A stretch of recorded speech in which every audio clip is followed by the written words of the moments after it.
राजनीति में वापसी। कुछ लोग कहते हैं कि यह असंभव है, लेकिन क्या होगा अगर मैं आपको बताऊं कि एक नेता ने इसे संभव कर दिखाया है? ओह! ये तो बहुत दिलचस्प लगता है। किस नेता की बात कर रहे हैं आप? हम बात कर रहे हैं महाराष्ट्र के पूर्व मुख्यमंत्री देवेंद्र फडणवीस की। उनकी वापसी की कहानी राजनीति में धैर्य और दृढ़ संकल्प का एक शानदार उदाहरण है। हम फडणवीस, वही जिन्होंने मैं वापस आऊँगा कहा था, है ना? उस समय तो बहुत लोगों ने उनका मज़ाक उड़ाया था।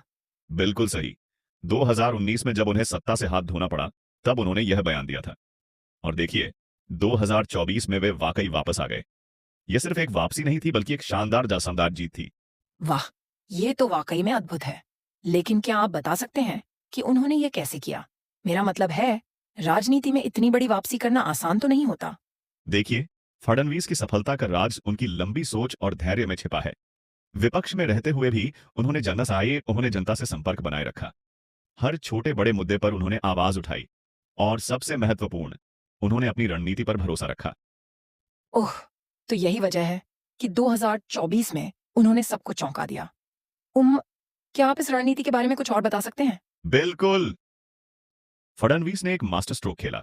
उन्होंने शिवसेना के शिंदे गुट और एनसीपी के अजित पवार गुट के साथ गठबंधन किया। यह एक ऐसा कदम था जिसकी किसी ने कल्पना भी नहीं की थी। इस महायुति ने विपक्ष को पूरी तरह से चौंका दिया। वाह!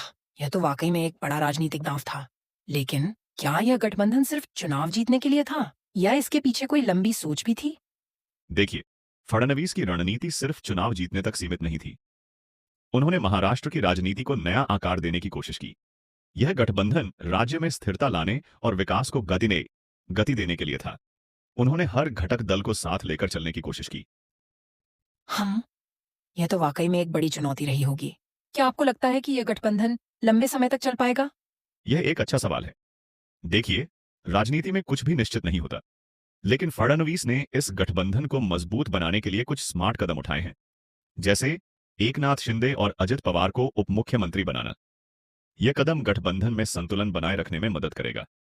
सही कहा आपने। लेकिन क्या इस वापसी से हमें कुछ सीखने को मिलता है? मेरा मतलब है, क्या यह सिर्फ राजनीति तक ही सीमित है? बिल्कुल नहीं। फडणवीस की कहानी हमें बहुत कुछ सिखाती है। सबसे पहले यह हमें याद दिलाती है कि असफलता अंत नहीं होती। दूसरा, यह दिखाता है कि धैर्य और दृढ़ संकल्प से कुछ भी हासिल किया जा सकता है। और तीसरा, यह हमें सिखाता है कि हमेशा लंबी सोच रखनी चाहिए। वाह! यह तो वाक़ई में प्रेरणादायक है।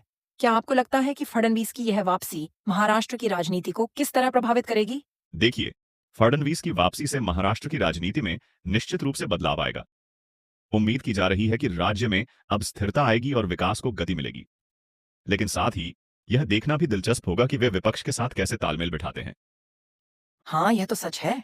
और क्या आपको लगता है कि फडणवीस की यह वापसी राष्ट्रीय राजनीति को भी प्रभावित करेगी? बिल्कुल।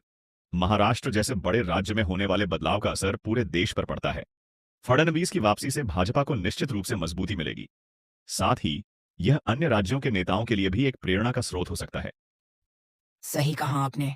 तो क्या हम कह सकते हैं कि फडणवीस की यह वापसी सिर्फ एक व्यक्ति की नहीं, बल्कि पूरे राज्य की जीत है?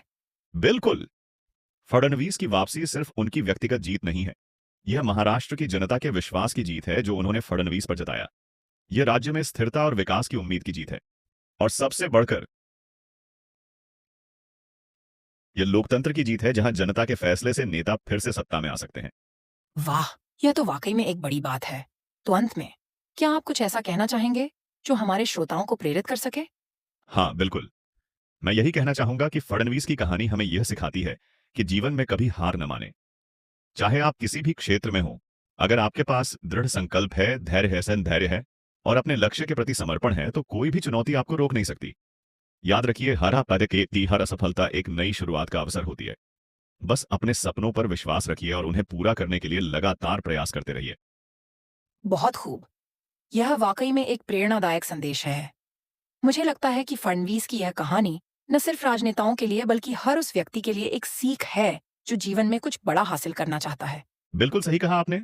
और इसी के साथ आज का यह एपिसोड यहीं समाप्त होता है। उम्मीद है कि आपको यह कहानी पसंद आई होगी और इससे कुछ सीखने को मिला होगा। याद रखिए, जीवन में कभी भी हार न माने, क्योंकि आप कभी नहीं जानते कि कब आपकी वापसी का समय आ जाए। धन्यवाद।